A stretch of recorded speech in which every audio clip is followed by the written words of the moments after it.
Hello, welcome to the O&G StrikeZone, and it's our 2023 FAMU football season preview show. I'm Bryan Fulford. That's Kelvin Rozier. That's Marcus Green. We are the O&G, and it's a pleasure to be here to kind of give our just the summary of what we think this 2023 football season will be. Kelvin, how you doing? I'm doing great, man. You know, today is fan day, so I plan to make it by there a little bit later. I'm really excited. I got by campus yesterday, and the scoreboards, both in Lawson as well as in Bragg, are coming along very nicely. So, man, I am tickled to death, and I'm excited to talk about rally football today. Marcus, how you feeling? Just having a great day. Ready and excited to talk about Rattler football. We're counting down footballs. You got preseason in the NFL. You got colleges teams. Week 0 coming up next week. So it's just like it's on the edge. We're right here on the precipice of this 2023 season. I can't wait to see what it holds for the FAMU football team. No doubt. We're recording this 15 days away from the start of the OBC. So the final 2 weeks of preseason, probably, I don't know how, I guess you could consider as classes are probably about a week away from starting. I don't know if that necessarily means that camp is ending.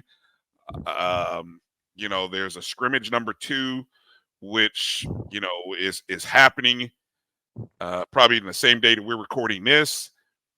And then, it's preparation time for Jackson State. We're going to talk about everything here. We're just to kind of lay out the format of what we're going to do. We're going to talk a little bit about last season. We're just going to kind of preview and not preview, but review just very briefly the 2022 season. Get into talking about some of the offensive and defensive and special teams additions and deletions from the year. Then we're going to break down the offense. We're going to do an offensive segment. We're also going to get into a defensive segment, then even kind of get into special teams, and then really also get into looking at our conference. We're going to look at the schedule, and then we're going to look at the conference, the Southwestern Athletic Conference itself. So as we get ready to start this, let's see. I'm going to go with kind of one word. Kelvin, one word to describe the 2022 season. Incomplete. Incomplete. Okay, good. Marcus, one word to describe 2022. Anticipation. For the 2022 season, anticipation. Oh, 2022. Oh, I'm sorry. I was thinking 2023. 2022. That's a good one. Yeah, I know. 3-4. Almost. Okay. Yeah, almost. I'm gonna go with unsatisfied. So I think all of those are pretty appropriate when we look back on the 2022 season, the 4th full season under head coach Willie Simmons. Of course, he's been at FAMU 5 years. This is going into his 6th season, 4 years. And what's interesting about this season, about 2022, we are well aware of how it started. And I maintain it's one of the greatest coaching jobs that I think has been done in college football, given everything that the team had to go through in the beginning and to see where they finished. An outstanding job by Coach Simmons and his staff, and it really kind of sets him up for a great future. And I think that's why a lot of people have him on a lot of short lists for the future. Of course, we won't get into all that, but Kelvin did a great article. Hopefully you guys have had the chance to read it by now on the Black College Sports Network and other places that we posted it. But let's kind of do just maybe some takeaways, whether it be 3 takeaways or just what were some of the highlights when we think back to last season, Kelvin. For me, I try to look at the positives, but also where we can improve. Of course, the first thing that sticks out is how we started, and that has to go with the compliance issues we had. That really put us at a disadvantage because really our 2 toughest games were the first 2 games of the season with University of North Carolina, and then of course that key matchup with JSU. And so we was in scramble mode for those first couple of weeks. And but those are our only 2 losses of the season. And one of those games, the UNC game, we played really, really well. I think one of the adjustments, one of the things Coach Simmons learned from last year is you don't go to Miami for 5 days before you play a game. So I'm sure they'll be down there Friday morning and then play on Sunday and come on back.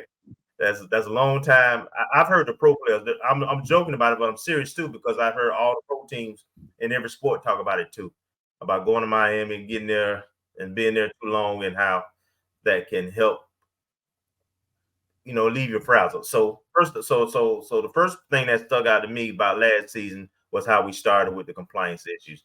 Then the second thing for me is kind of what you alluded to in your intro is how we responded to that controversy. How did we respond with 9 wins? And those wins, a lot of them weren't very pretty, to be frank. We didn't dominate like we did the previous year, the 2021 year. We didn't dominate our opponents, but we found ways to win. We were down against Division II, Albany State at home. We jumped out on South Carolina State on the road, but held on for dear life. We kind of jumped out on the road against Alabama State, held on for dear life. So we had a lot of close calls. We didn't play up to our capability, on paper what our talent level was, but we still managed to win. So the team is to be committed. They had adversity. They were challenged. They were punched in the mouth, and they still won. That's a characteristic that's important for a really good team. Now we want to be a great team. Then I think the third thing for me from last year was the fact that we didn't get into the NCAA, and part of it was we just didn't have a lot of good wins. We had 9 wins, 8 FCS wins, but we beat a lot of teams we should have beat, frankly, and we didn't beat them how the committee would look at it as convincingly as we should have. So projecting to this year, I think that the expectations are raised because we have so much of that team coming back, and we didn't have as much turnover in terms of the coordinator staffs and stuff like that. So, and we added a lot of good pieces along with all those lettermen we got returned. So those are kind of the 3 things that really stood out for last year for me. And you brought up a great point about how we ended that year. And of course, going to the NCAA playoffs in 21, being left out in 22, when really, and that was a case of perception, I think. The perception of that game against Jackson State compared to the rest of the season.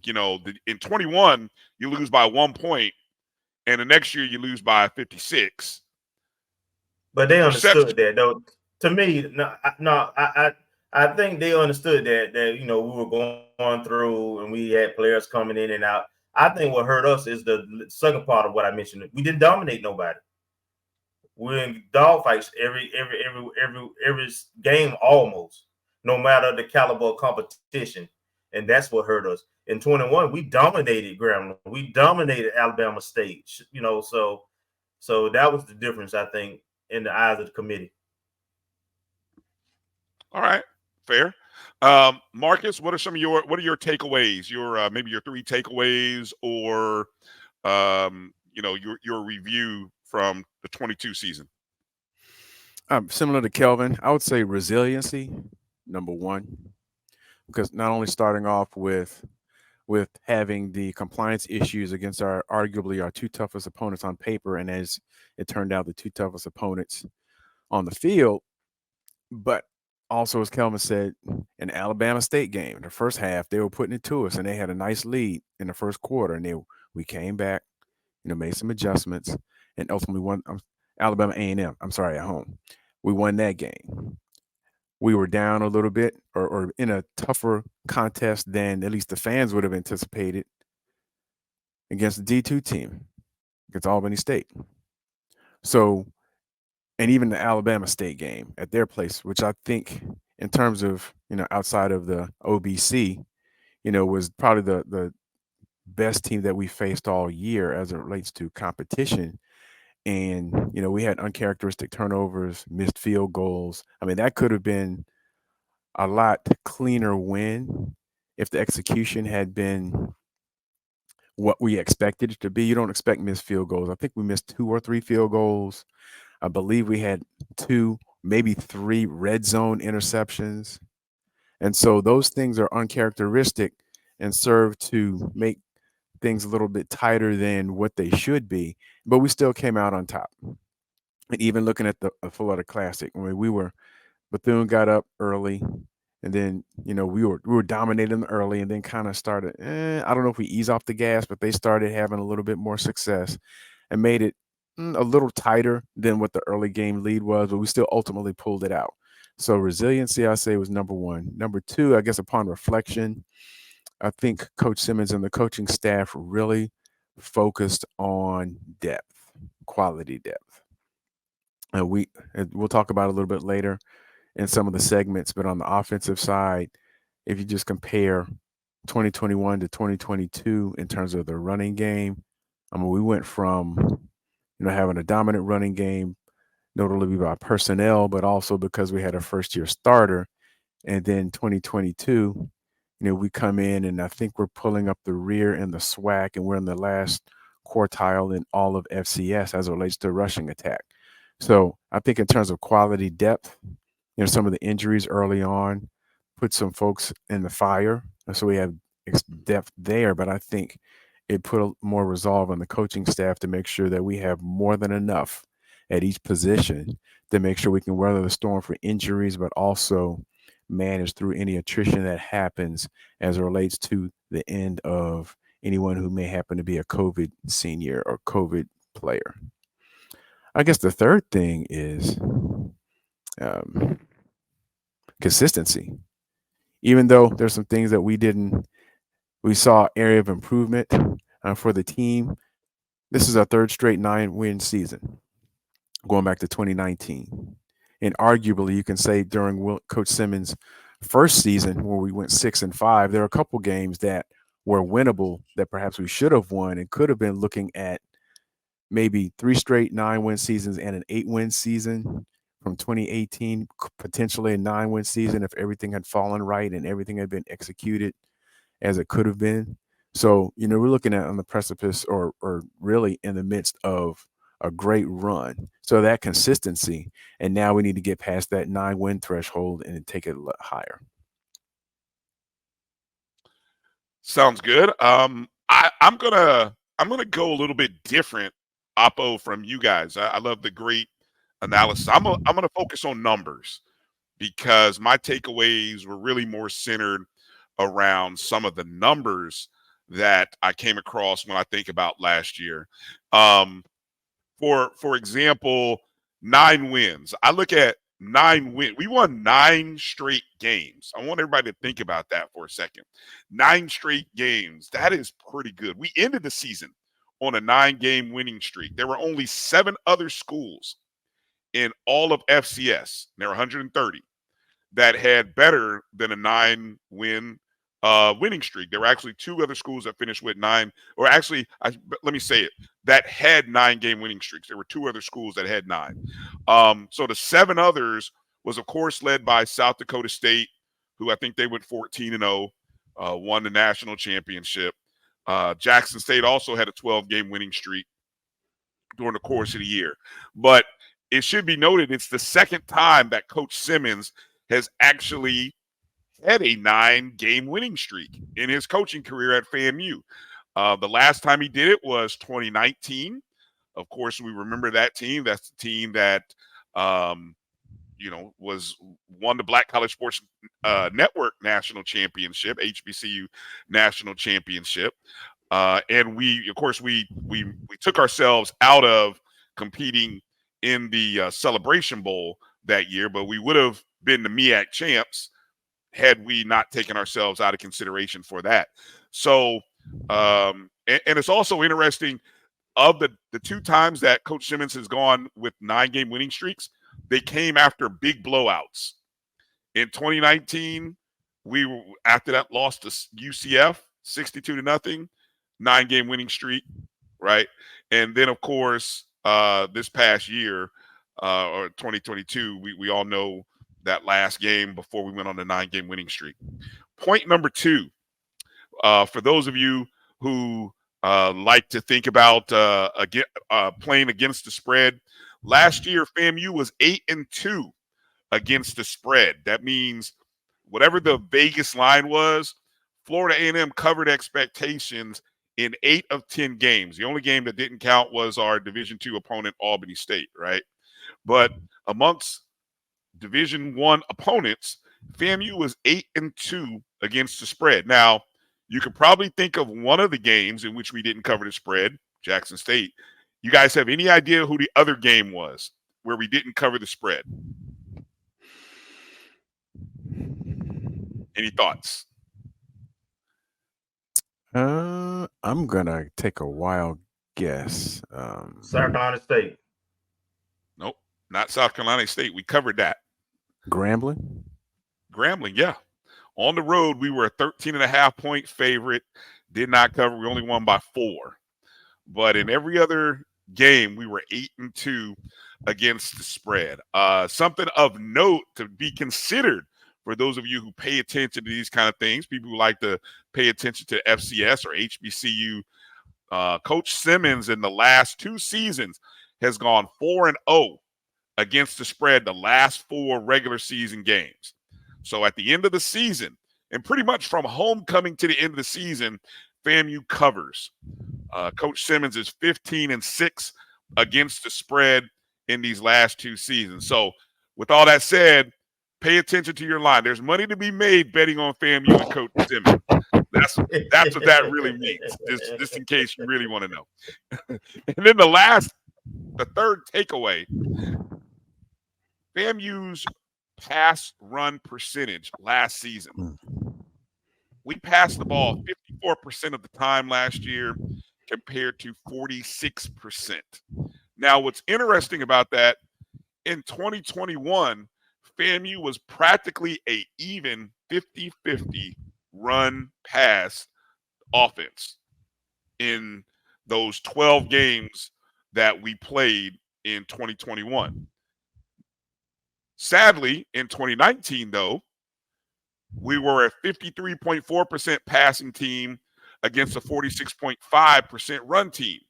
So once again, back to about a 54-46 run differential. And guess what it was in Coach Simmons' first year? He was actually 48% pass, 52% run.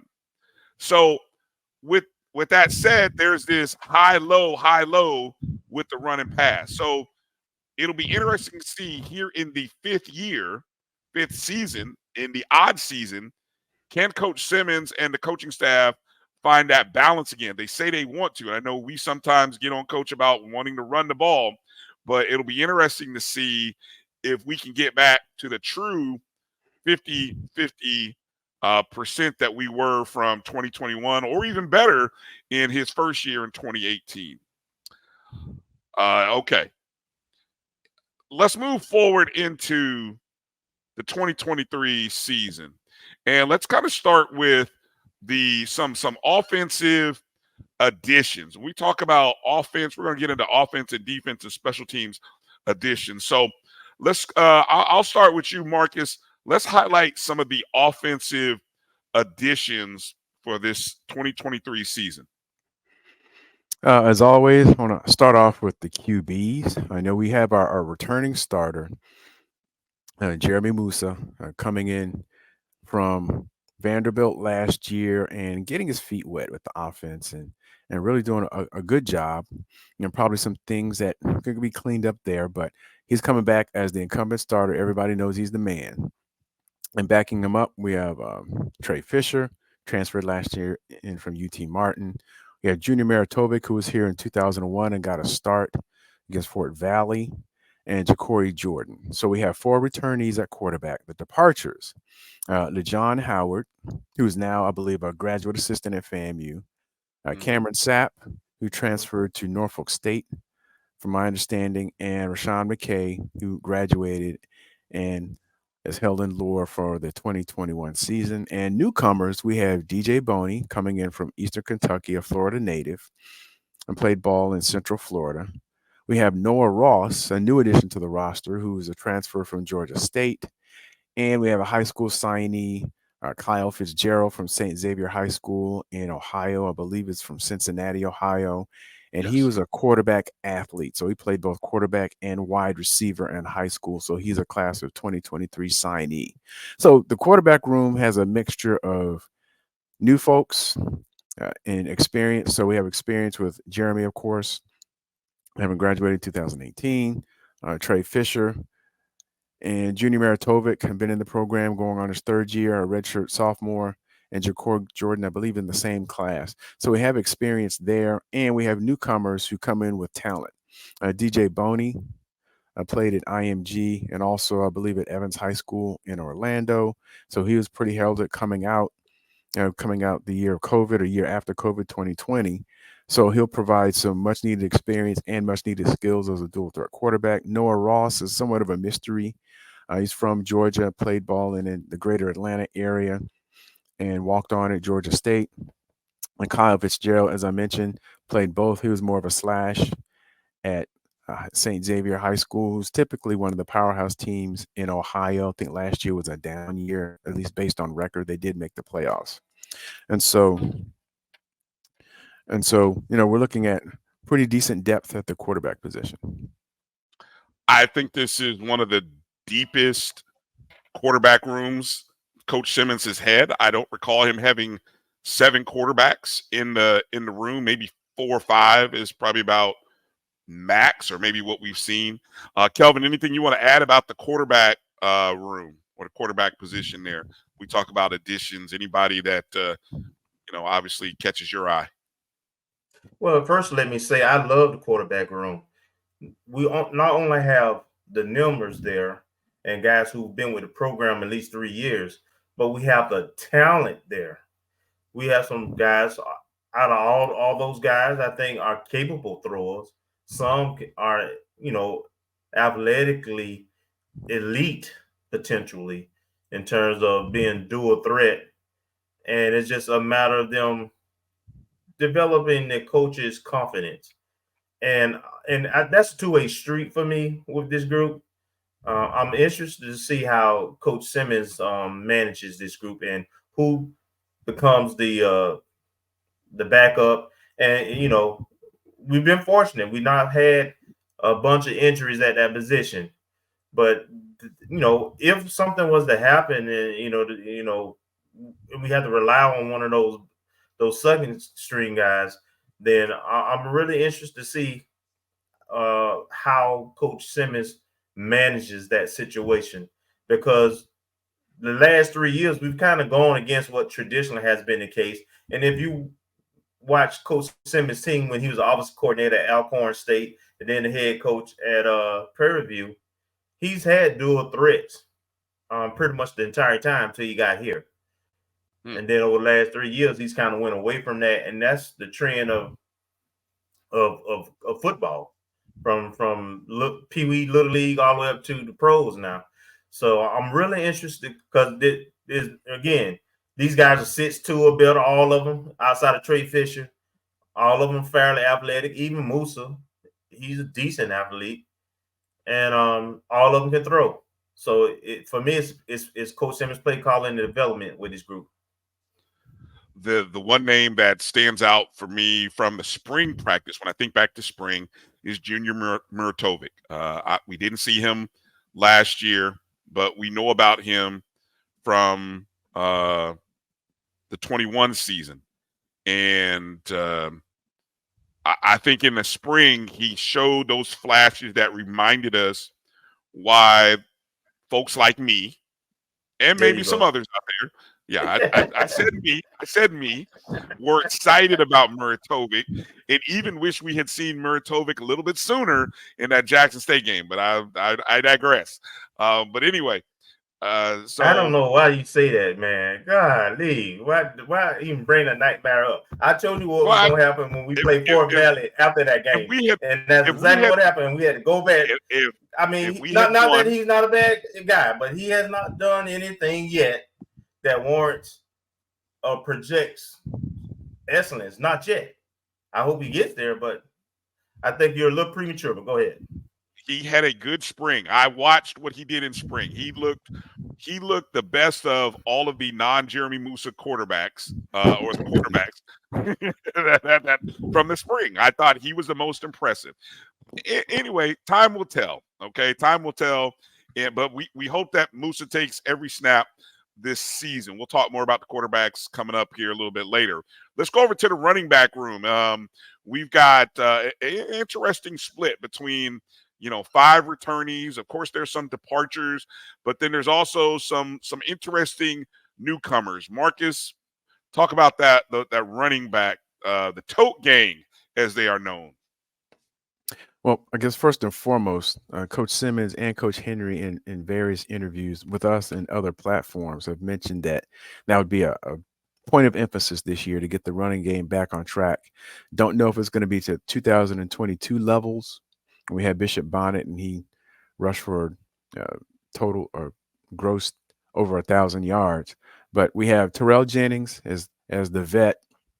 We have an interesting athlete who can play out in the slot or wide receiver or in the running back position in Leland Wilhoit, and he came in, I believe, 2 years ago, transferred in from Fort Scott. Dalen Hall comes back as a good reserve. Cameron Seeger, who was a true freshman last year, and I believe got some spot duty in the Alabama A&M game. And we have Tallahassee native Kevin Sawyer, who actually, I believe he scored a TD in the spring game as the returnees.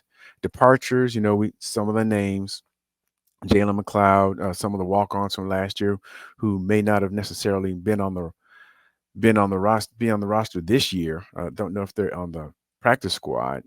AJ Davis, injured Dustin Coates, injured in the spring game last year. But the newcomers, we do list Sendarius Duke Walker, who's a transfer from Tennessee Tech and was absolutely tearing it up for Edgewater down in Orlando, I believe, up to 2 years ago. I remember. So yes, he's listed on the roster. Actually, he was listed last year, and I don't know if he, working through some things, but he didn't make an appearance last year I'm aware of. We have Kelvin Dean, a Tallahassee native, played at Rickards.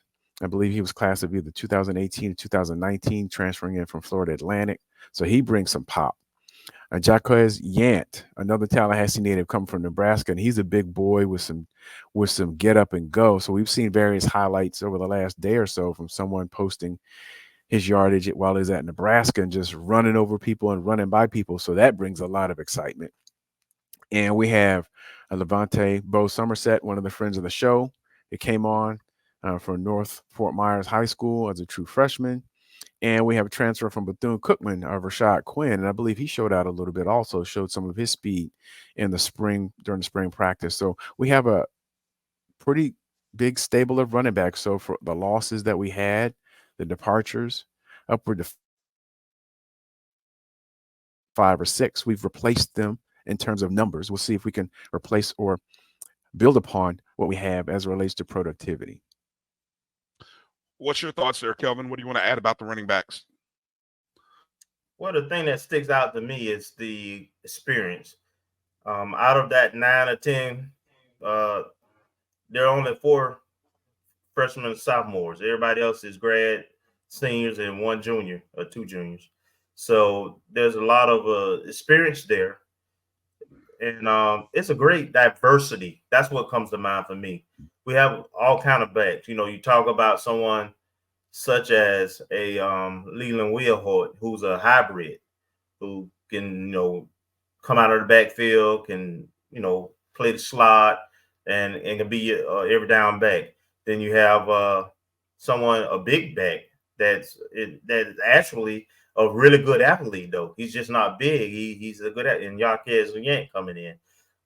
He's going to be a load, man. I think he can really wear teams down in the second half if we choose to go that route. Then you have guys who got explosiveness and shiftness. Don't forget Terrell Jennings. He's been here 5 years now, and played a lot of football. Big, tough, physical back, but he's a complete back. He can play every down. So I really like this group. I think we upgraded this group, and you got to remember the Albany State game last year. We ended up playing a couple of guys. We only had like 3 running backs that were available for that game. Yes. And the starter went down. McLeod went down. Or Jennings, I can't remember. One of them went down because one of them wasn't even playing. And so we were stuck with a walk on and 1 scholarship running back. So our depth was put to the test last year. So I like this group, and I think potentially this group may have the biggest impact on whether our offense is elite or not. Right. I'll talk a little more about the running backs when we get into that segment. I got some thoughts on a few guys, but let's move over to the wide receivers. Some of the additions and depart. We didn't obviously we had one major departure, Xavier Smith, but pretty much everybody else that was a significant player in the receiving core is back. And we have some nice additions. Marcus, talk a little about the wide receivers. Well, as Kelvin noted in previous episodes on our show, I mean, this is probably the most stacked room. So this is probably the highest level of competition. We know the returnees. Actually, we have around 14. The most notable names being Darian Oxendine, Jamari Shareed, and David Manigo. Well, we also have Chris Sanders, Derek Hall, Nicholas Dixon, converted from tight end, I believe, last year. I think he's started in 2019 and a little bit of 2021 as a tight end. Marquez Phillips, who transferred in last year from Virginia State. He's a big boy. He goes about 6'2", 6'3", 200, and he didn't play last year. We have Cezanne Inge, who's more of a slot. Now we have Javante Davis, who's another excitable player who's played well in the spring and I believe had injuries early fall or maybe in the spring, and he didn't play much last year. He goes about 6 foot. Kareem Burke, as a class of 2022 signee, once again another 6-footer with some athleticism. Michael Townsend, an athlete from Rickards.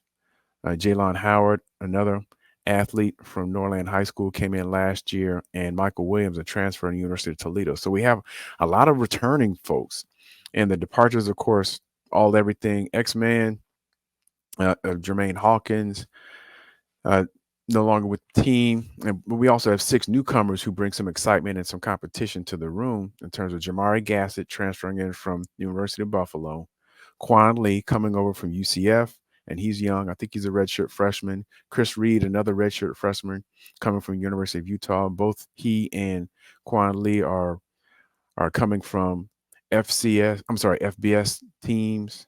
We have Marcus Riley, a speedster who we know about playing for our friends down in Daytona, but now he's come up to play for us. Tyler Pye, a Tallahassee native. coming over from junior college, playing wide receiver. And we have the speedy and also a state champion, I believe 4x100, Robert Lockhart, coming in. So he's coming in from the ATL area and coming fresh off a state title. So he adds some speed to perhaps even add to the wide receiver core and or the return game. So we have, once again, a lot of versatility in terms of size, talent, and skill. And so we now have the depth there. And it'll be interesting and intriguing to see how all the pieces fit together.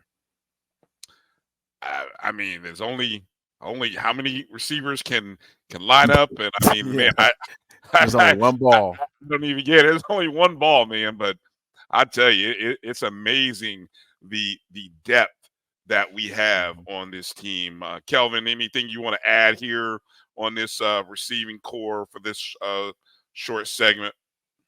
Yeah, I don't want to just real quick because Marcus pretty much. The thing I want to point out is there's a lot of we're in the state of Florida. There's a lot of Florida athletes on that squad there. I'm looking at the breakdown, and you know, so we're fast, we're athletic, we got playmakers. Yes, indeed. Yes, indeed.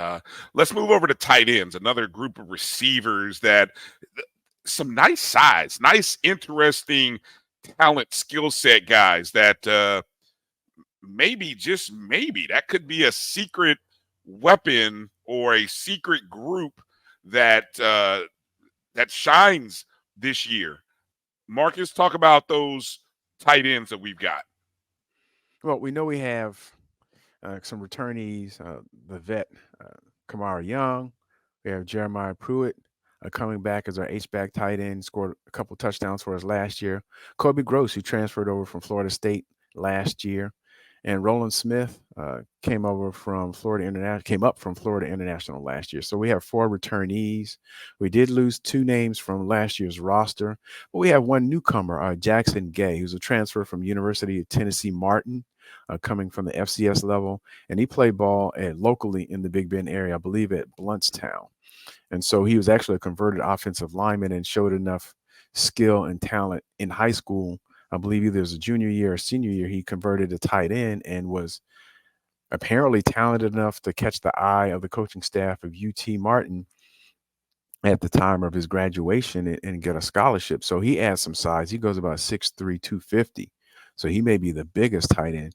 And do note that just outside of the additions, that looking at the past couple years, it really is a secret weapon because we haven't used them a whole lot for pass catching. They're pretty efficient.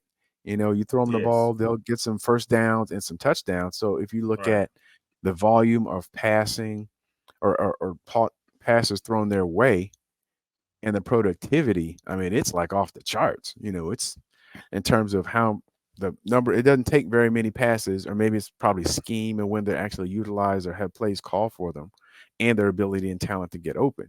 But based on the volume of receptions they have and the number of passes thrown their way and opportunities, the touchdown production is pretty high.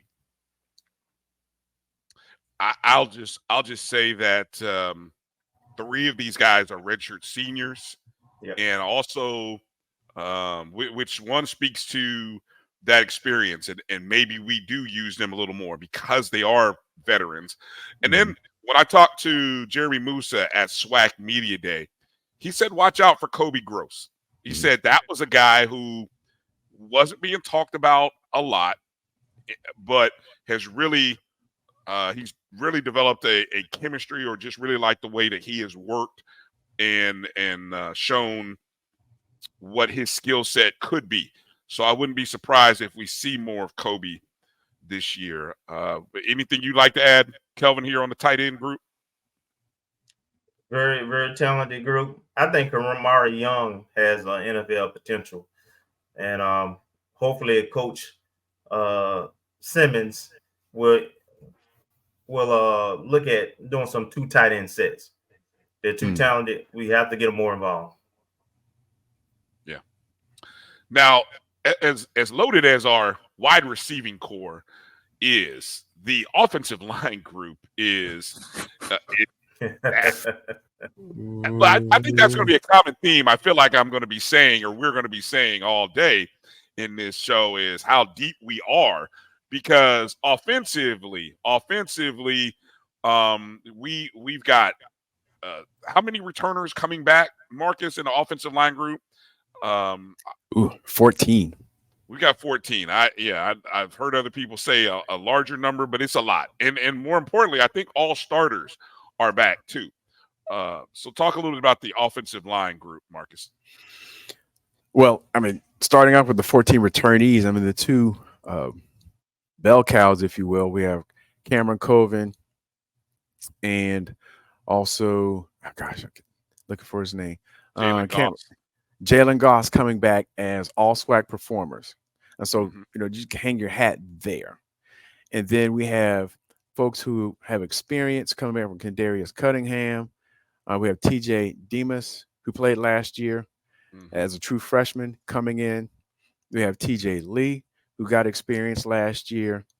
And we have Tommy Bridgewater. We have the return of Cesar Reyes, who was injured in the North Carolina game in the first game of the year. So he's coming back. And Morgan Moore, who played some last year as well, filling as a starter. So we have a lot of talent and depth and size on the O-line, and that's not even including the transfers that we have come in. We did lose Brian Crawford to graduation, and he's moved on to a coaching position. Darian Whedon coming in from the JUCO ranks. He and Tariq Bateman that came over from Troy, both of them have moved on. But in terms of the newcomers, we have a new name. Zarius Johnson played at Plant City. I believe he's a junior or senior. We have KJ McCoo, who transferred from East Mississippi Community College, but he was ranked a 3-star coming out of high school in Mississippi. Cardell Thomas, who will probably get a lot more press, a lot more focus and attention coming over from LSU and coming out of high school as a 4-star player. Ashton Grable coming from Jacksonville State in Alabama, who was also very highly ranked when he was a prep in Georgia. Sebastian LaRoque coming from FIU, and Janique Ogunlade coming from the University of Buffalo, having played very well as a prep in Maryland. So we have some size and some talent just coming in the transfer, provide competition for the offensive line. So Coach Henry's going to have his hands full trying to make sure, getting the best combination of O-line from the starters, but you could arguably say we could go 2, perhaps even 3 deep on the offensive line, depending on where things go in terms of the gameplay, injuries that are inevitable and bound to happen. So we have enough talent and depth on the offensive line that I don't believe we'll have any gaps if we happen to need to replace a starter for some reason or other due to some unforeseen circumstance. Kelvin, any thoughts here on this offensive line group? Love the length. Outside of Demas and probably TJ Lee, everybody's 6'3", 6'2.5", 6'3" or better. And the second string offensive line and the third string are probably going to be bigger weight-wise than the starting lineup. So love the depth, love the length, and love that the offensive coordinator and the O-line coach is back for a second year. All that should mean that there's a lot more continuity and it should be more dominant. That's what I'm projecting. Yeah. All right. We'll get into more about that offensive line and what that means for our running game, our pass protection, and some other things. Let's do this. Let's take a short break, come back, and talk about the defensive side of the ball, special teams, and our coaching staff before we start getting into some topics regarding this upcoming year. Hang in there with us. You're watching the O&G StrikeZone 2023 FAMU football season preview right here on the Black College Sports Network. The Cuvée Group is a Florida-based marketing and training consulting firm. We help businesses communicate to their target audience and engage them in conversation. We also help to expand their audiences, which will ultimately result in growth for those organizations. In addition to being a certified constant contact specialist, My colleagues and I are also certified in John Maxwell Leadership Principles. We use these proven principles to conduct workshops, training, and private coaching sessions for individuals and companies looking to take things to the next level. Contact us to schedule a free consultation. Issues today, don't delay, call Cuvée. This is the Dean of the College of HBCU Sports, Kenyatta Cavill of Dr. Cavill's Inside the HBCU Sports Lab with Mike Washington and Charles Bishop. Come mix it up in the lab where the course lecture is in session every Tuesday from 6 o'clock p.m. Central Standard Time on Facebook Live, YouTube Spreaker, or the BCSN app, as we discuss all things about the HBCU sports culture, including exploring the week that was in the sporting HBCU diaspora, as well as the upcoming week of HBCU sports. With me, the Dean, the College of HBCU Sports, on Dr. Cavill's Inside the HBCU Sports Lab with Mike Washington and Charles Bishop. Course lecture dismissed. From novice to aficionado, find yourself here. High quality cigars plus personal customer service. Slow Burn is Waco's only mobile cigar lounge, featuring a meticulous, curated collection of premium cigars. Visit our website, www.slowburnwaco.com. That's www.slowburnwaco.com.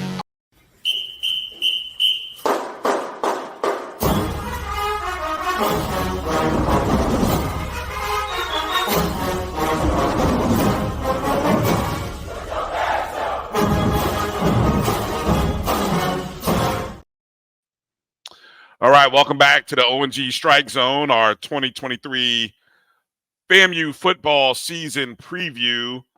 And let's move over to the defensive side of the ball. And let's kind of start talking in about we're going to start with the defensive line group first. So, Marcus, interesting defensive line group. Of course, this is the group coming in a year removed from the Isaiah Land year, the post-Isaiah Land years, but also another big departure as well. So I'll let you lead off here with our defensive line, our returners, and those newcomers. Yes, on the defensive line, which has been the last couple of years been highlighted very well, not only with Isaiah Land, but in 2021 with Savion Williams and other stalwart performers. And so returning, we have 11 players. Malcolm Major, LaRodrick James, who's a defensive end and linebacker hybrid. Michael Marshall, who's actually listed as offensive lineman, but he played both in high school, but he was originally listed as defensive lineman.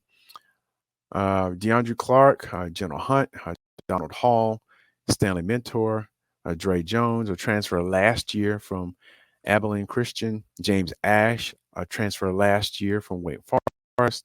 Alfonso Ruffin, a transfer last year from Jackson State. And Anthony Dunn, a transfer last year from Marshall. So we have a lot of size, talent, and depth just from the returnees. Now, we did lose a few folks.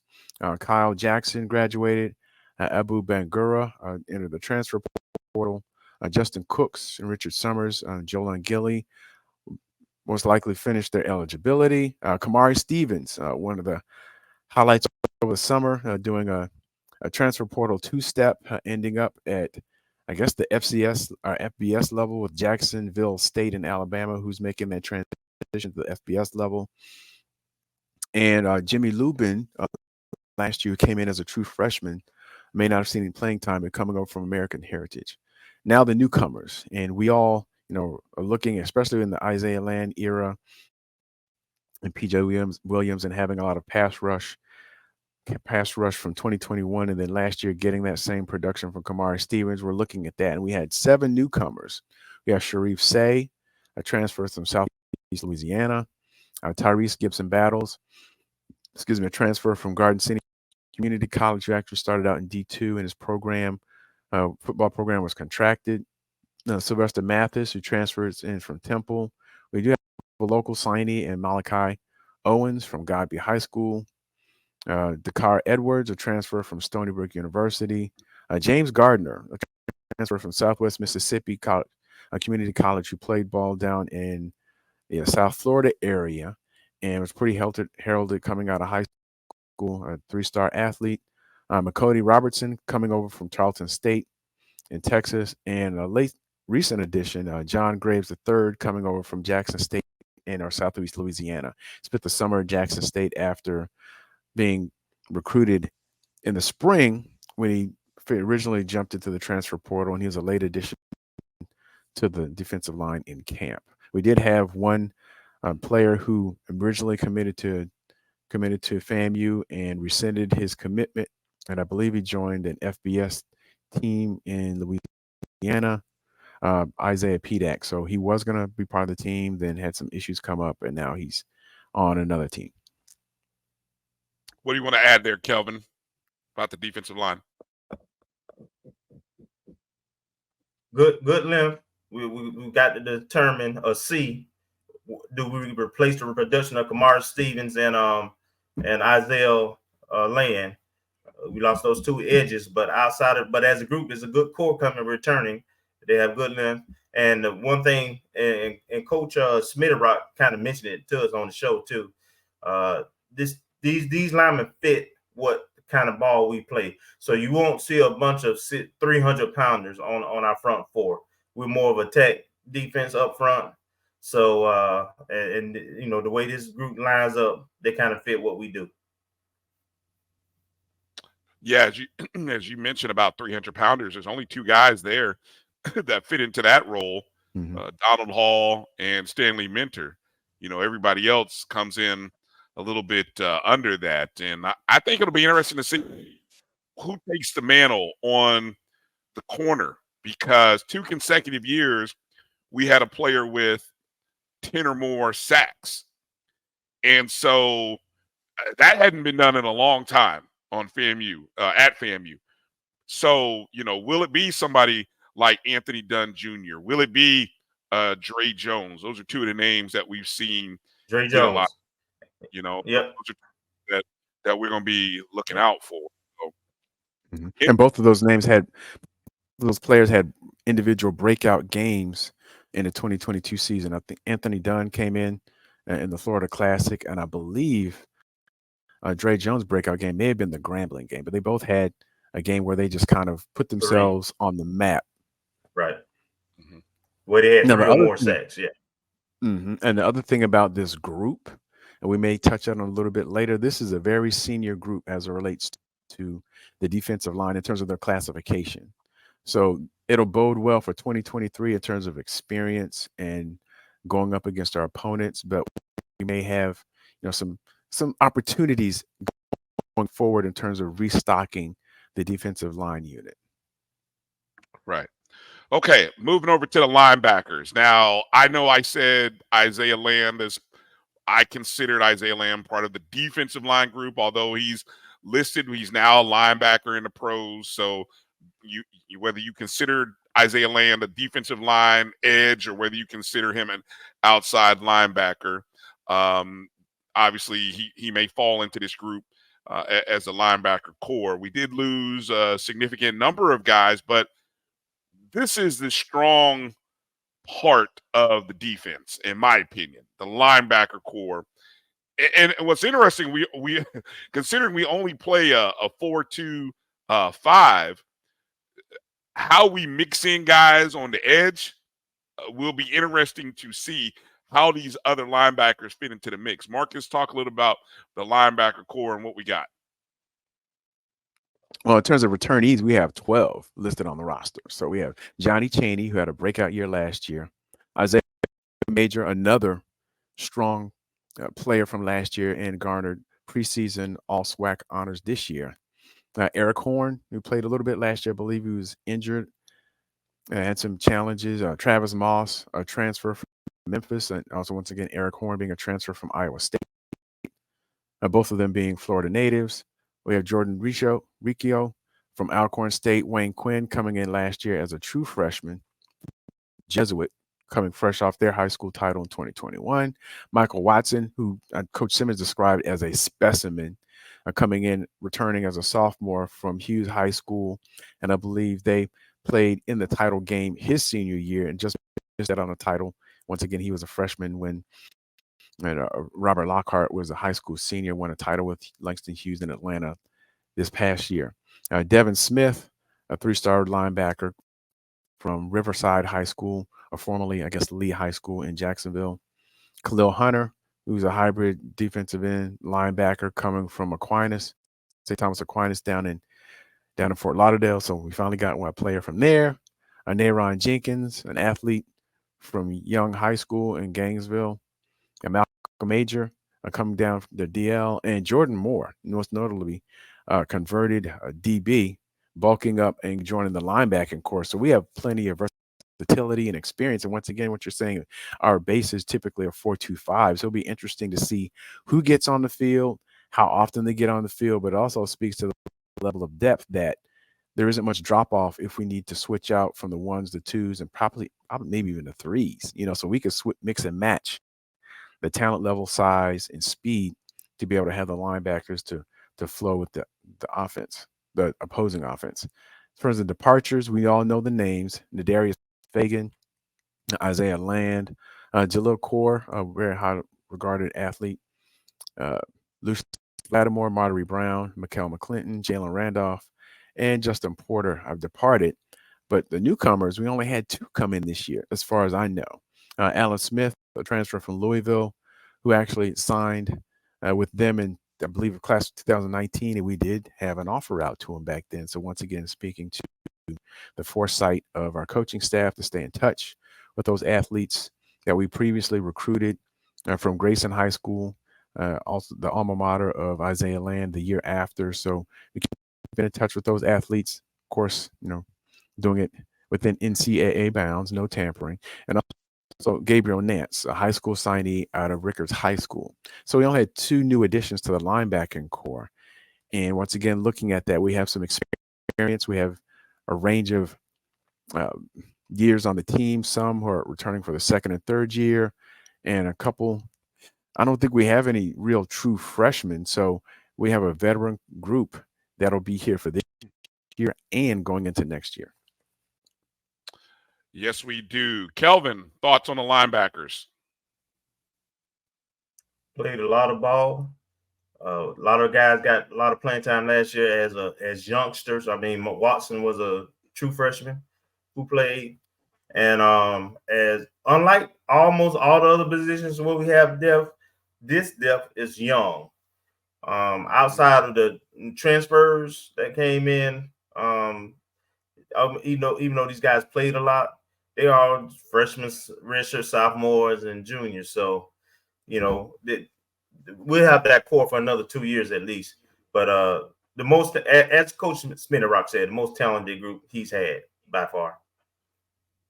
Yeah, it is interesting. You talk about their experience. There's only 4 guys in this linebacker core who really have significant games under their belt, and maybe not all in the linebacker position. You mentioned Jordan Moore's move. Jordan Moore's got 29 career games under his belt.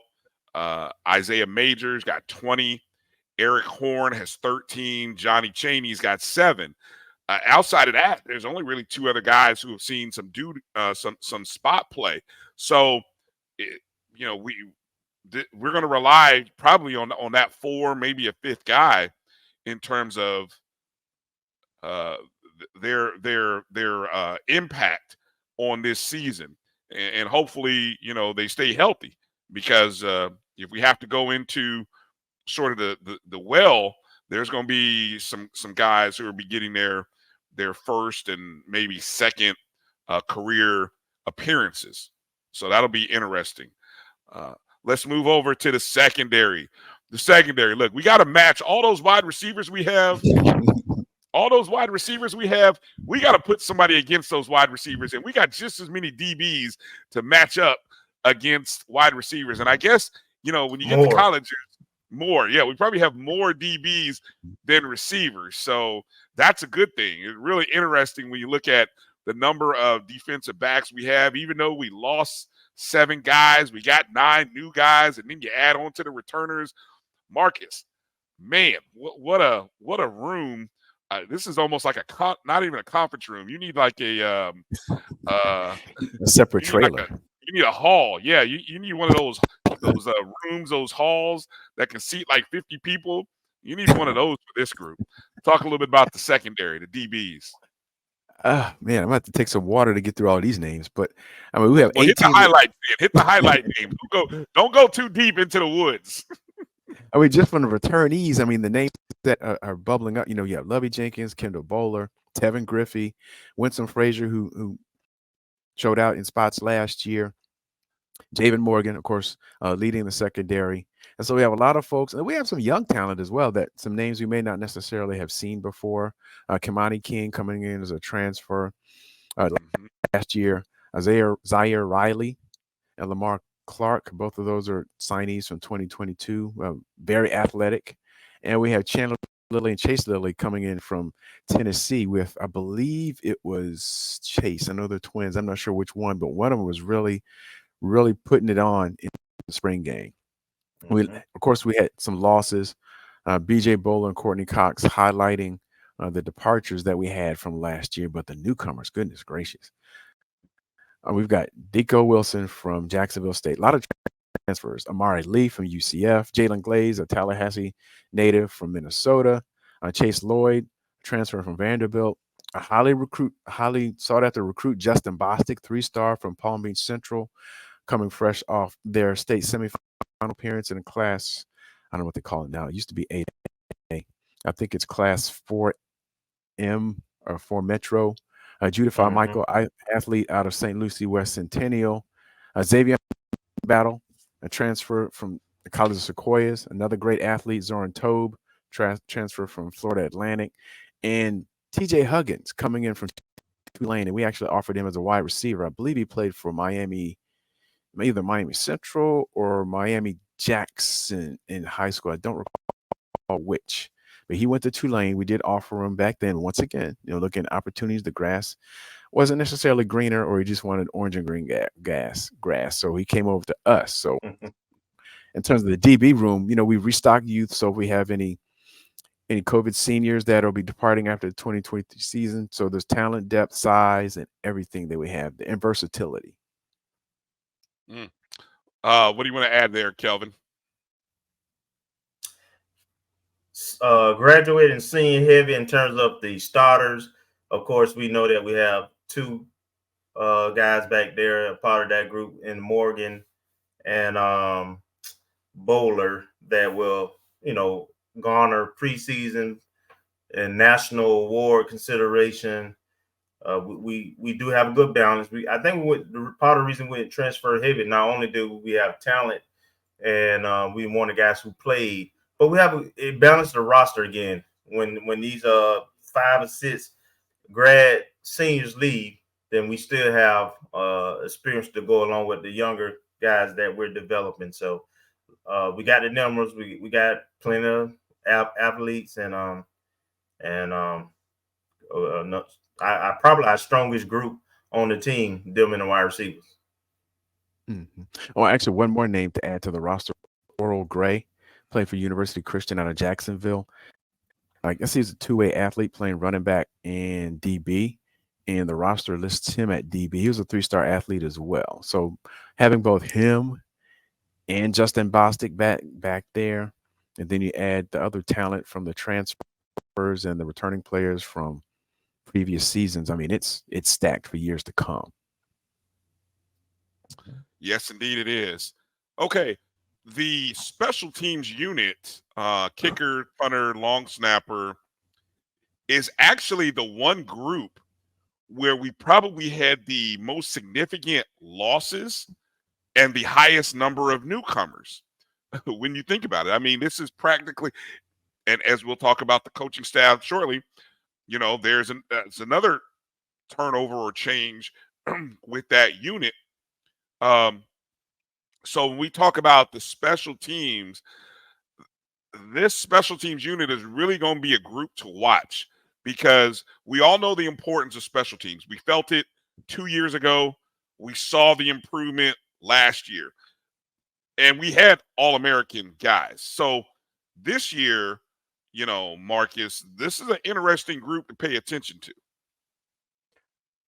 Yeah, other than the quarterback, I mean, and being a fan, you were accustomed to having special teams. I wouldn't necessarily, maybe even taking it for granted that it'll always have a level of excellence.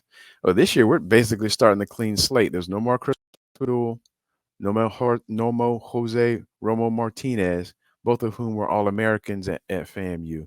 So we don't have that senior experience as in the punting and the place kicking. Now we did get a transfer from Eastern Illinois who did garner a lot of postseason accolades last year in Eastern Illinois, came back home, and that's Corey Trey Wilhoit, no related to Leland Wilhoit, no relation. But he's coming in and he's received a lot of preseason accolades as it relates to punting. So there may not be much of a drop off there. But the major item of scrutiny will be the place kicking. We have a brand new kicking slate, our kicking core. So actually there's nobody that returns from last year. So we have, one returning long snapper. We lost once again Chris Padul, Jose Ramon Martinez. We had two kickers, or actually two kickers and long snapper that are no longer listed on the roster. Leo Zuazo out of Miami Northwestern, who's a walk-on from a couple years ago, and Jack Brooks, a local signee from Leon High School. It's not on the roster anymore. And the newcomers, we mentioned, there's another local signee, Michael Smith from McClay, the transfer, Trey Wilhoit, coming in from Eastern Illinois. We have a punter kicker, Joshua Romeo. We have Frank Gillis as a kicker coming in from Stetson. Marco Dubac coming in from the College of DuPage. We have Baylor Payne coming as the long snapper from Utah Tech. Logan Fuller, another kicker from New Mexico State, and Emmett Rhodes coming as a high school signee from St. Ignatius Prep in Chicago.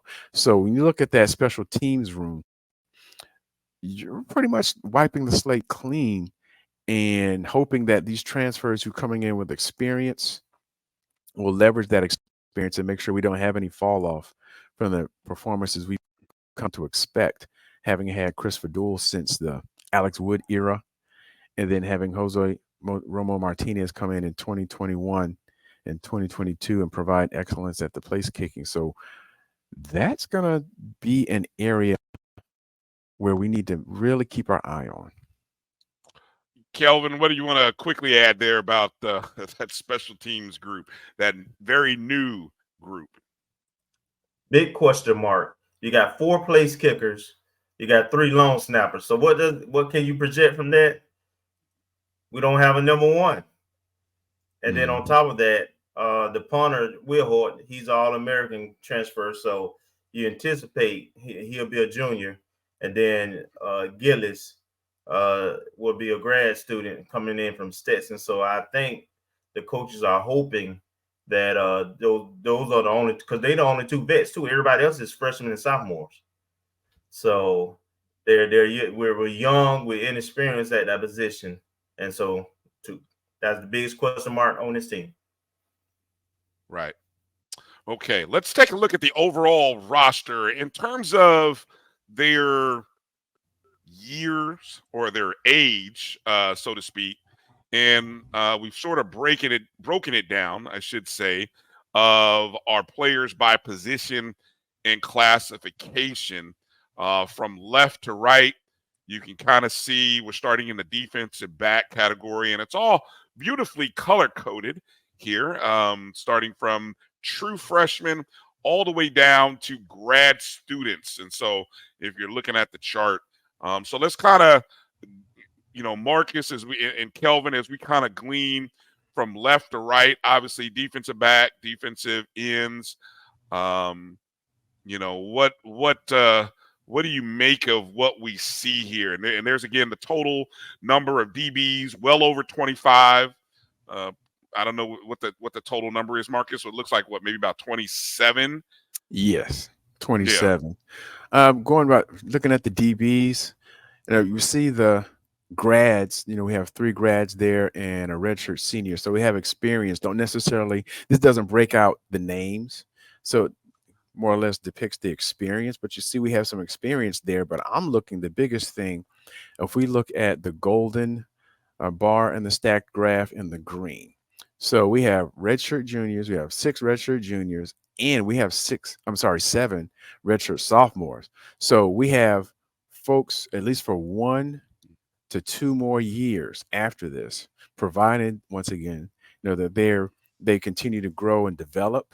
So we have at least 13. So everything outside of the blue, the orange, and the gray bar representing those who are upperclassmen who may be potentially exhausting their last year of eligibility. You take away those, what's that, 6? So now we still have 21 players that will come back on top of whomever we recruit going forward. At defensive end, and actually I should change that to defensive line. We have 1 as a redshirt junior as a defensive end, but he would actually make that defensive line if we collect them as a group. 2 that are redshirt juniors, but you look at, we have 5 who are grads and 2 who are redshirt seniors off of the defensive line. And so the total between those who are upperclassmen who once again may be finishing their last year of eligibility almost totals up the whole number of everyone else in all the other classes. So this year, that experience is really going to bode well. But in 2024 and going forward, we're going to have to make sure that we address that and make sure we have sufficient experience and depth along the defensive line. Linebacker, and as Kelvin mentioned, we have a lot of youth and a pretty good spread across the different levels, the different classifications and levels of eligibility. Long snapper, once again, Kelvin mentioned, if you haven't settled on a starter, we've got 3 with varying levels of experience, with the oldest being a redshirt junior and at least 1 freshman. Offensive line, once again, the biggest thing that sticks out to me, that green bar where we have 9 redshirt sophomores, and we already spoke to about the depth and the talent and the excitement level that is expected to generate not only excitement level but offensive production. And so we have at least 9 people who will have 2 more years of eligibility, and we look at potentially only losing 4 off the line, and depending on how all the talent is accumulated as it relates to those 4 who are grads or redshirt seniors, we should be set for a couple of years, and with additions that the staff will recruit. Punter, once again, we have 2 there officially listed as punter and some listed as punter kicker that has a versatility to do either. So we have 1 of each across different classifications. QB, we see that we have 3 that are redshirt sophomores. We know that the grad student is Jeremy Musa, so he's QB1, even though he's number 8. Running backs, once again, we see a good spread there. So we have 1 graduate and 3 redshirt seniors, but I think the depth that they've recruited, especially getting Bo Somerset, and once again, keeping in mind the Oral Gray coming over from University Christian as a true freshman this year. He's listed as DB, but he could just as well, and I believe he made all area and potentially all state as a running back. So he could be very easily switch over. Tight end, we mentioned it before, that we have 3 guys who are redshirt seniors and 1 who's a redshirt sophomore. So that'll take some restocking. And wide receiver, we see the numbers there. We have 6 and actually 10, almost half of the wide receiving core is listed either as a graduate or a redshirt senior. So bringing them some of the notable transfers in terms of Quan Lee, Jamari Gassett, and Chris. Don't remember Chris's last name right off the bat, but he's a transfer from University of Utah, having them come over as redshirt freshmen to help ease the departures that are going to be happening after this season. Yeah, I for me and Kelvin, you tell me what you see. I look at just as much as you look at the DBs and you see that green and that yellow between offensive line and DBs, where you see that depth for the next potentially 1 to 2 seasons in the green and yellow for redshirt sophomore, redshirt juniors. Quite the opposite when you start looking at defensive line, 7 guys potentially playing possibly their last year, and the wide receivers. And Marcus, I'll add in the 3 tight ends to make it 13. 13 pass catchers are possibly in their final year of eligibility. Kelvin, what do you see that kind of pops out at you? Y'all guys ain't leave much meat on the bones. Y'all pretty Yeah, much cover y'all. I'm sorry about that. But the one thing I just broadened my overall comment into the fact that I noticed on the roster, and I counted, we got around 42 seniors and grad students on the squad. That's a significant number. So as you all point out, there are certain positions where we're pretty balanced and we'll be okay, but we know the areas we're going to target this year. We know tight ends we're going to target. We know D-line we're going to target for sure. And we'll still have a good core coming back with receivers, but because of the numbers we're losing, we'll still have to do some work there. But yeah, we got 47 seniors, and we play 2 Division II schools. I'm just saying. Say no more. Say no more. One more look at that in this beautiful breakdown by classification. If you just kind of, those of you who look at the wheel, and this is your percentage. So it goes to what we were just talking about, that 21% of the roster made up of redshirt sophomores, 13% redshirt juniors. You can even, and of course, your 15% redshirt freshmen. Now, redshirt freshman means those are actually second-year guys. Those are sophomores, second year, spent a year. So the youth is very present, but a third of this team, look at the grads and redshirt seniors, 18%, 13%. I mean, it doesn't take a mathematician. That's 1/3 almost, right? 31% out of 120. Yeah. Out of the numbers that Kelvin's talking about in terms of grads, redshirt seniors, and seniors. Oh yeah, I forgot about the senior. Yeah. So I mean, potentially, depending, you never know player by player, but in terms of just classification, the folks in the blue, the light blue, the orange, and the gray represent players who may not be on the team next year based on matriculation, having received their degree, depending on where they are, the grad program, and their years of eligibility remaining.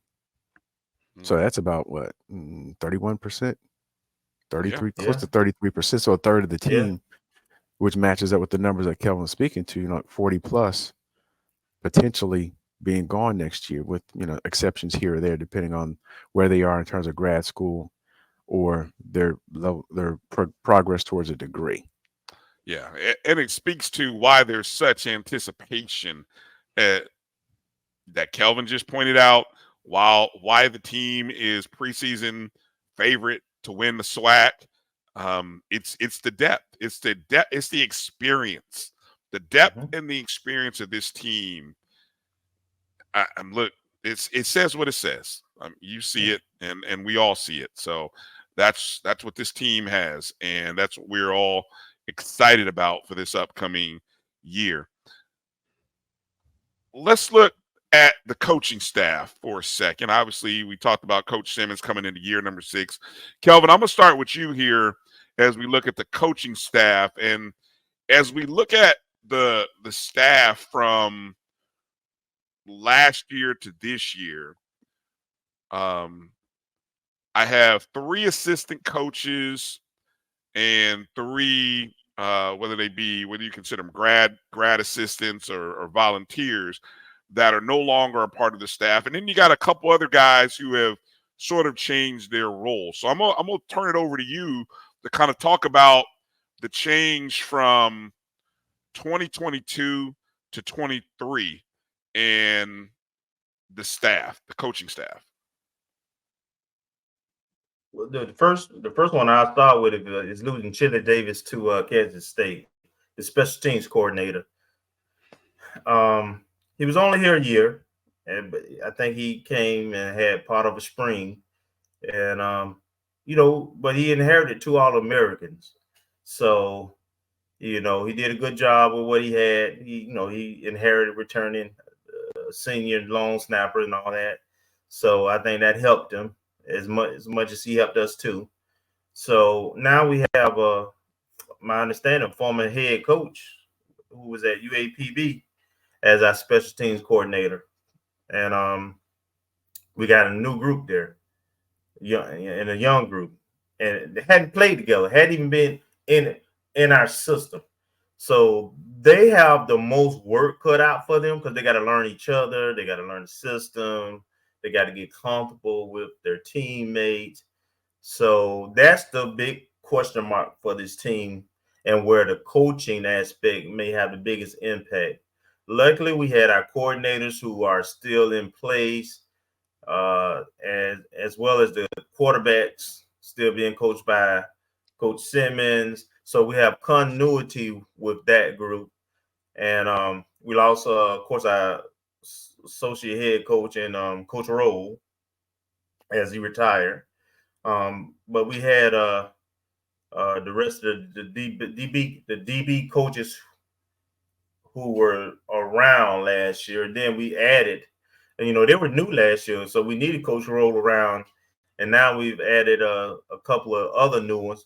A lot of got Tallahassee connections, got pro connections, got Power 5 connections with our staff, with the kind of hires that Coach Simmons is bringing in. You look at Coach Carter, who coaches the wide receivers on the offensive side. He's going to bring a different energy and juice, different from Coach Barassi, who was more of a low-key guy, really good recruiter, especially in South Florida. But he went to Youngstown. He went back to Youngstown State. But AC is a more rah-rah kind of, energy guy.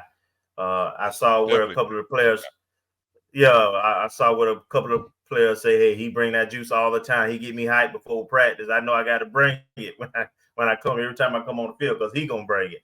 So I like that because Coach Simmons, he's a fiery guy and competitive now, but he does it in a different way, and so I like this staff having someone with a little more juice, and I think it's good. I'm interested to see how it all plays out in terms of production and performance, but I think AC coming on is a big deal, and then having a special teams coordinator that has head coaching experience in his swag, as a matter of fact.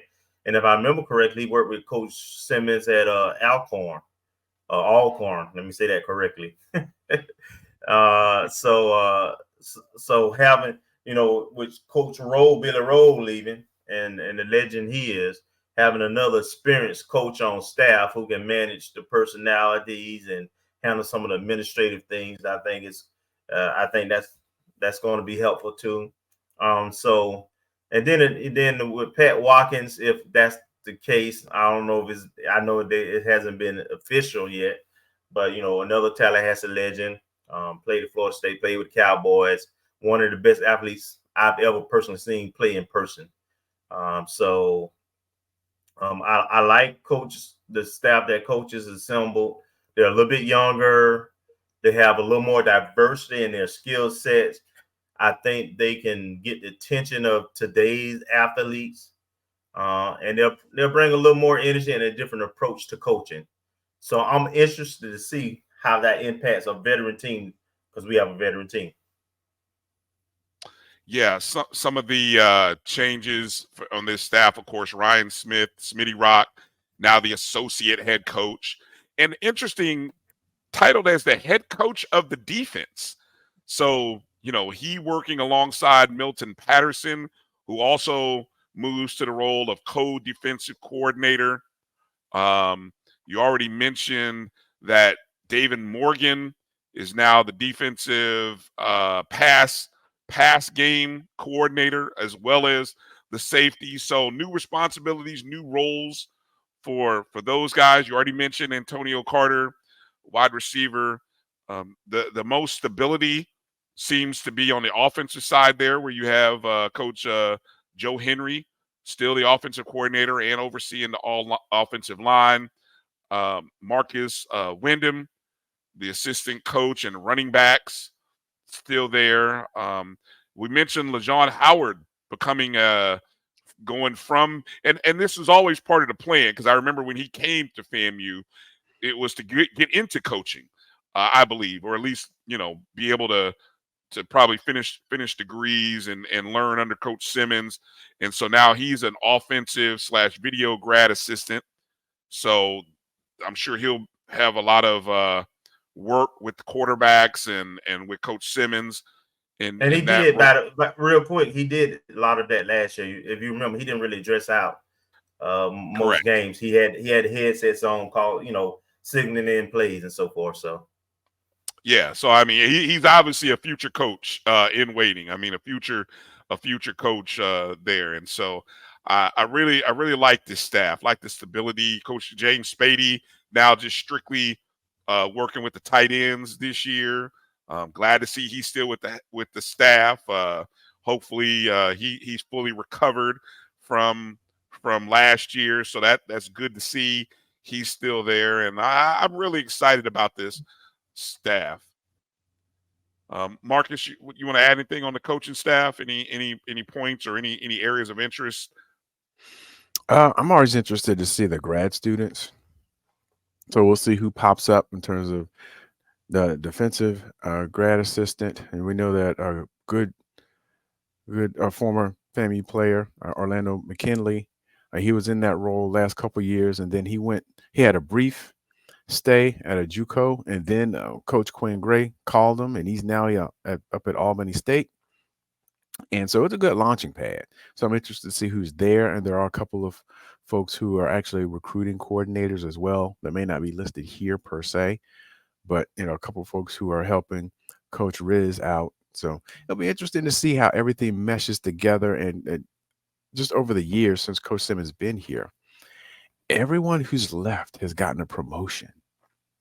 And so look at Coach Henry. When he first left, I mean, he has come back. He's gained some experience. He left for University of Missouri. He's the running backs coach and actually hit 3 SEC schools. So he was at Missouri, LSU, and Arkansas, and then he had a quick stay at Elon. I don't know if they went through a spring or anything before he came back to FAMU in his current role. And then you look at even going back to Coach Simmons' original staff. And so we had Coach Ralph go up to his alma mater at Marshall. We had, it's not Gillespie. The DB coach, I can't recall his name exactly. I can see his face. He went to Middle Tennessee State, his alma mater, and I believe he just Gilstrap, yes. So he went to Middle Tennessee State, and now I believe he's at UAB under Trent Dilfer. And everyone who's even Coach Jackson, who left on the first offensive line and offensive coordinator coach, he left, went to University of Tennessee as an offensive analyst role, was there for a little bit, went through a couple of coaching staffs, and I think he's back at Alabama State now. But all the coaches that have left seemingly have gotten promotions. So that's a testament to Coach Simmons embracing, giving mentorship, training, and the amount of skill and talent development the coaches receive under his tutelage while he's been here, that they would go on to promotions at whatever level they happen to be. Yeah, I'm glad you brought that up, Marcus, because I think I continue to say, and I've been saying this for the last couple of years, Coach Simmons. Now, I said this before Coach Prime made his jump from Jackson State to a Power 5, but I firmly believe Coach Simmons has the acumen. If ever that day were to come, and he would cease to be the head coach at Florida A&M, it won't be to be a coordinator, in my opinion, at another school. I think he will be in the running for a head coaching job somewhere else. I pray that our situation continues to grow and improve, and resources and finances continue to grow in a way that keeps Coach Simmons around. But what I'm saying is, he's showing you that he can build a staff, continue to build a staff, and that he has an eye for talent. And when you have success, now 3 consecutive 9-win seasons, the 9-game win streak, the 8-game win streak, the 9-game win streak, that he and his staff, he's able to work with his staff in a way that is is the kind of thing where Coach Simmons is building a tree. You know, we talk about you talk about those coaches and who's their tree. Well, you're going to eventually start to hear. And Coach Simmons is, I mean, I think we're almost about the same age. So Coach Simmons is not even 50. So he's one of those coaches that is continually moving up into these spaces of thought. You know, where his tree is going to look pretty nice in about 5 to 10 years. I think when we look back and see where these guys come from. And so I think he's still growing as a coach too. Mhm. You know, 3 seasons at Prairie View, 5 seasons at FAMU. I mean, so not even a decade of head coaching experience under his belt. And I would bet you anything he'll tell you that he is a different coach today than he was, you know, maybe when he started at FAMU, maybe even when he was at Prairie View A&M. So I'm real excited about this staff. I can't say it enough. I think I've said it a couple times, and so I'll move on. That'll do it as I talk about the staff. All right, we're going to take another break, and coming up, we're going to get into some topics and some storylines regarding the offense and defense in the next segment. So I want you to hang in there and come back in just a couple of minutes as we get ready to get into some storylines and some topics of conversation regarding how this team and how these positions are going to do what we expect them to do on the other side. You're watching the O&G StrikeZone as we break down the 2023 FAMU football season right here on the Black College Sports Network. I have in me the ability to make you a better you. So if you work hard, focus, stay on point, you can do anything. Trust me. We made this track to tell everybody they can follow their dreams. The human voice has always connected audiences with experiences. Major brands all across America have trusted Kever's voice time and time again. Conversational, powerhouse, intelligent, and sincere. That's the voice you need for your creative marketing process. KEAVERSVOICE.com. Kever's Voice, Kever's Voice, KeversVoice.com. Always on, all the time.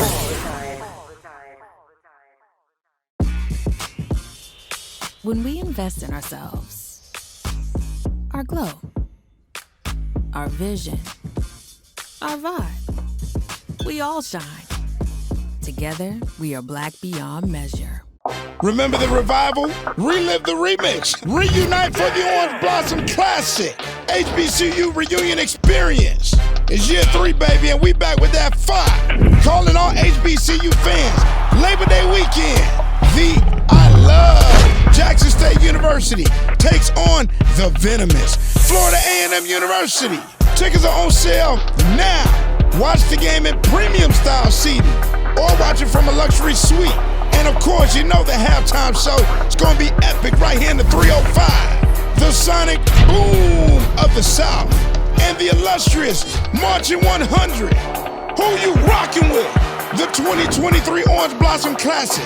Don't miss the HBCU Reunion Experience. Labor Day weekend, Miami Gardens, Florida, Hard Rock Stadium. Trust me, we'll see you there. Oh. Check out OrangeBlossomClassic.com for tickets and info.